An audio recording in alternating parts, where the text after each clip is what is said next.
नमस्कार, मेरा नाम है बलविंदर कौर नंदिनी। आप देख रहे हैं द रिव्यू हिंदी। दोस्तों, आज मैं आपसे बात करूंगी फिलिस्तीन और फिलिस्तीनियों की, लेकिन इतिहास और राजनीतिक विमर्श के माध्यमों से नहीं, बल्कि कविताओं के जरिए। दरअसल फिलिस्तीन से मेरी पहली मुलाकात कविताओं के जरिए हुई थी। फिलिस्तीनी कविताओं से गुजरना एक झकझोरने वाला अनुभव होता है। ये कविताएं दुख और दर्द में डूबी हैं। इन पर युद्ध और दमन का साया महसूस किया जा सकता है। साथ ही जिंदगी की जीत में फिलिस्तीनी कौम का यकीन इनमें से झांकता है। आज पूरी दुनिया गाजा के भविष्य को लेकर चिंतित है। इस क्षेत्र की तबाही के मंजर सोशल मीडिया पर वायरल हो रहे हैं।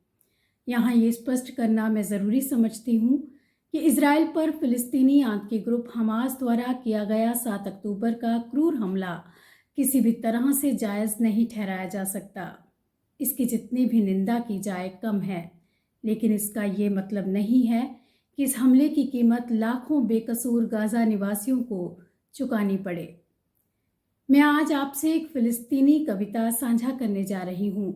इसे लिखा है हुस्साम मधून ने और इस कविता का शीर्षक है एक साल बाद, जंग के बाद हम हाजिर हैं। ये कविता परिकल्पना प्रकाशन द्वारा 2015 में प्रकाशित पुस्तक लोहू और इस्पात से फूटता गुलाब से ली गई है। इस संग्रह की कविताओं का अनुवाद आनंद सिंह और संजय श्रीवास्तव ने किया है। जंग के एक बरस बाद हम हाजिर हैं। हम जो जंग के बाद भी जिंदा हैं। हम भी खाते हैं और सोते हैं। हम भी काम पर जाते हैं, टीवी देखते हैं। उन दोस्तों के पास जाते हैं जो भी जिंदा हैं। उन परिजनों से मिलते हैं जो बचे रह गए। उन गलियों से गुजरते हैं जो अब पहचान में नहीं आती। उन लोगों से मिलते हैं जो अब पहले जैसे नहीं रह गए। कोई भी पहले जैसा नहीं रह गया। जंग के बाद अपने घर के मलबे में मोहम्मद अपनी बेटी का जन्मदिन मनाता है, जिस पर जंग के दौरान बम गिर गया था। वह याद करता है अपनी पत्नी और बेटे को, एक दीवार और एक दरवाजे को, एक बिस्तर और शांत शामों को, उन यादों को जो जंग के साथ चली गईं। 7 बरस की समीरा अपनी गुड़िया पकड़ने की कोशिश करती है, लेकिन वह नहीं पकड़ सकती। उसका हाथ जंग की भेंट चढ़ गया है।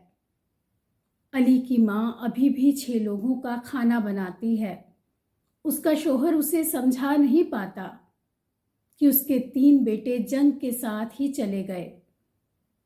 उसको अभी भी यकीन है कि वे लौटेंगे, और जब वे लौटेंगे तो वे भूखे होंगे।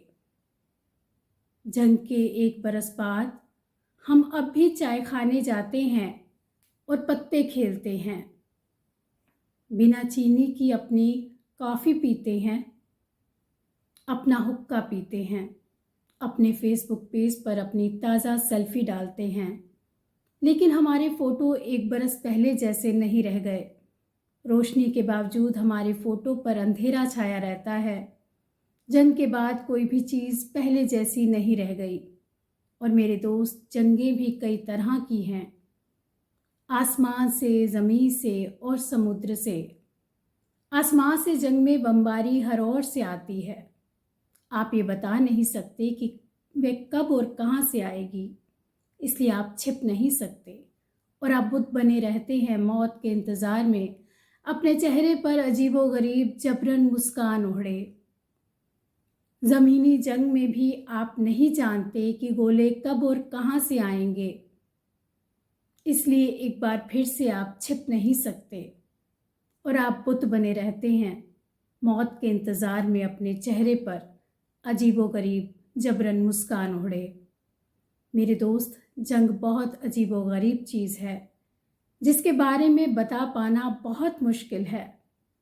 जंग खत्म होती है और आपको लगता है कि आप बच गए, लेकिन थोड़ी देर बाद आपको एहसास होता है कि आपके भीतर जो जंग अभी भी जारी है, जो आपका पीछा करती है, आपके ख्वाबों में, आपके इर्द गिर्द मची तबाही में, अंत्येष्टियों और गलियों बाज़ारों में, उदास चेहरों में, उनके गमों में जिन्होंने अपने प्रियजनों को खो दिया। जंगें आसानी से ख़त्म नहीं होती या पीछा नहीं छोड़ती। अचानक आपका 11 बरस का बेटा बिस्तर गीला करने लगता है और आपकी बीवी को दुस्वप्न आने लगते हैं। आपको भी आते हैं, लेकिन आप स्वीकार नहीं करते। आपकी होशियार बेटी को स्कूल में बहुत कम नंबर मिलते हैं और वे इसका कारण नहीं जान पाती।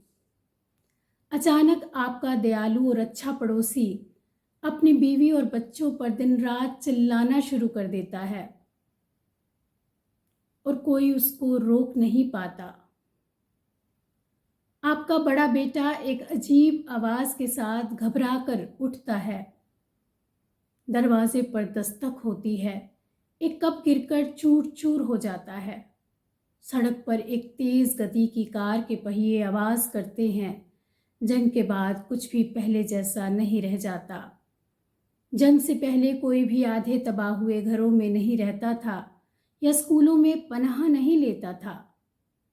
जंग के पहले बच्चे और औरतें कूड़े के ढेर में कुछ खाने के लिए नहीं ढूंढते थे। जंग से पहले नहीं दिखते थे हजारों भिखारी, बच्चे, युवा, महिलाएं और पुरुष, और वो भी हर उम्र के। जंग से पहले 50,000 लोग बेघर नहीं थे। जंग के पहले खौफ खाने वाले, दुस्वप्न के शिकार, बिस्तर गीला करने वाले, सोने से परेशान या बेचैन हो जाने वाले 8 लाख बच्चे नहीं थे। जंग के पहले, जंग के पहले, जंग के पहले और जंग के बाद।